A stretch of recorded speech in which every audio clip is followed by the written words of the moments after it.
ante ti no tengo excusas. Cansado me siento de tanto luchar por mis fuerzas. Queriendo tener triunfo, solo he fracasado. Let us open. Pledge to the Bible. I pledge allegiance to the Bible, God's holy word. I will make it a lamp unto my feet, a light unto my path, and hide its word in my heart, that I may not sin against God. Amen. I pledge allegiance to the Christian flag, and to the Savior for whose kingdom it stands, one brotherhood, uniting all mankind in service and in love. Amen.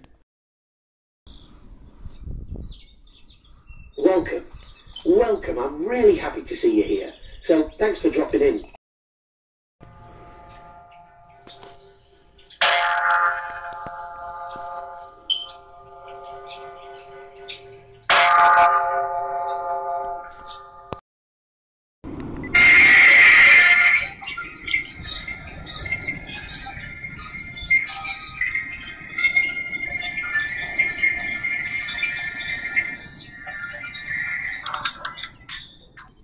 Good evening, Grouchy the Baptist Church.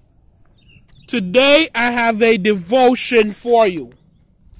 Today's devotion is called For As Often. So, let's move over here into our Bible study area. This is today's sermon. So basically, this simple sermon, you have a message from God, has three basic points. Okay, let's hear the 3 points. So, for as often as ye eat this bread and drink this cup, ye do show the Lord's death until he comes. 1 Corinthians 11:26. So, for as often. What is communion? Is the title of the sermon. And for as often is the title of the text. So, communion is a religious. You have a message from God. Communion is a religious devotion that is done using bread and wine. So, bread symbolizes the body of the Spirit, and wine symbolizes the blood. Many years ago, 2,000 years ago, Jesus eateth the bread to symbolize his body getting nailed to the cross, and drank the wine to symbolize the blood coming from his body. For as often as you eat this bread and drink this cup, you proclaim the Lord's death till he comes.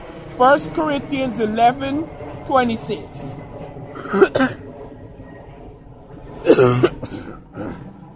Excuse me.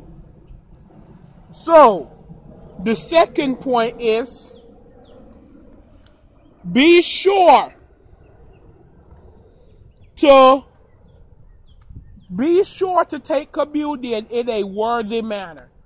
Therefore, whoever eats this bread or drinks this cup in an unworthy manner will be guilty of the body and blood of the Lord. 1 Corinthians 11:27. So what does that mean? That means basically you are being guilty of God. You are guilty of his execution. That's just as bad as the people who nailed him to the cross. That's just as bad. Because He who eats and drinks in an unworthy manner eats and drinks judgment to himself, not discerning the Lord's body. What does that mean? That means you are being judged. That means you are basically being punished for crucifying Jesus. Don't eat or drink of the bread or the cup in an unworthy manner, because doing so will make you guilty of the body of the Lord. So that's like God saying, oh, well, you eaten, so you took communion in an unworthy manner, so you killed Jesus. That's what you do. You killed Jesus. You nailed him to the cross. That's judgment. You will be judged for that. Many people has gotten sick or died a spiritual or even physical death as a result of this. Now, when you deceive the Holy Spirit, which is another form of deceiving, come on now, everybody say amen, deceiving the Holy Spirit, hear this. You will die if you deceive God. Back then in the Bible, read Acts chapter 5, verse 1 through 10. Remember, Ananias and his wife lied to God when they got a sum of money. You have a message from God. And gave some to God, saying that that is all the money that they got. They were supposed to give more, but they only gave half. And then lied about it. Guess what? They both died. They both died. See, when you don't know that something is wrong and you do it in the spirit, you don't know, you're not in trouble. Don't go by, okay, don't go and tell the state of Georgia, well, I didn't know that was against the law, and say, well, listen, well, okay, you're free to go. Don't tell your country, whatever country, don't go walk in the court of Romania or the court of Nazareth or court of Great Britain or court of China or tell the Gestapo or whatever country you're watching this in. Well, I didn't know it was against the law, so I shouldn't be punished. No, they're not the court of God. They're not God and Jesus, so you will still be punished. But if you were to go to one of the countries, they're not going to let you get away for not knowing. So wherever you're watching this, don't go to your nation's courthouse and then tell them that you didn't know.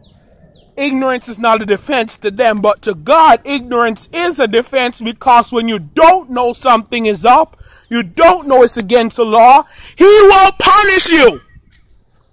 He won't. He'll tell you it's wrong. Amen. He is a merciful, loving, gracious, good God. Somebody say amen. He who drinketh this cup and eateth this bread in an unworthy manner will be judged and guilty of the body and the blood of the Lord.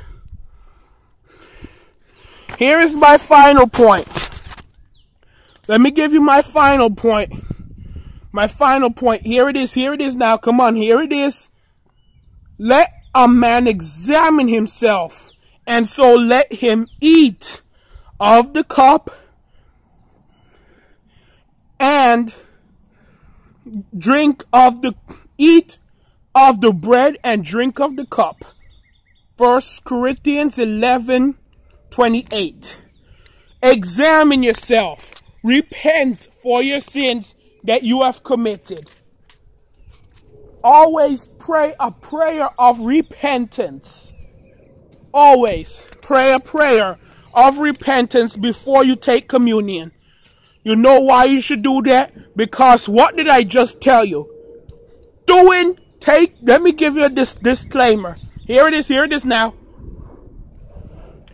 Taking communion without clearing yourself of sin will result in sickness, disease, or even spiritual death. Not physical death, spiritual death. Here it is. Be careful. Taking communion without repentance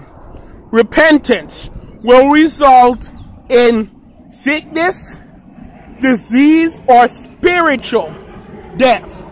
So let's do a dry run of how communion is done.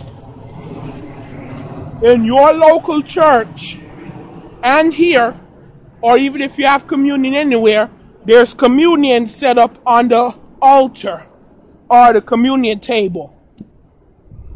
So on the communion table, you have the communion. The communion is normally divided about the church. Yeah, we already know everybody has to get the communion. You can't expect the kids to do the work and you don't give them the work. So you give a prayer of repentance. After you pray a prayer of repentance, then you drink, then you eat the unleavened bread. Remember, the unleavened bread is Jesus' body, and drink of the cup. And then you take the cup, bless it, and then you drink of the cup. Always remember, that's what you're supposed to do. So after you do that, take the unleavened bread.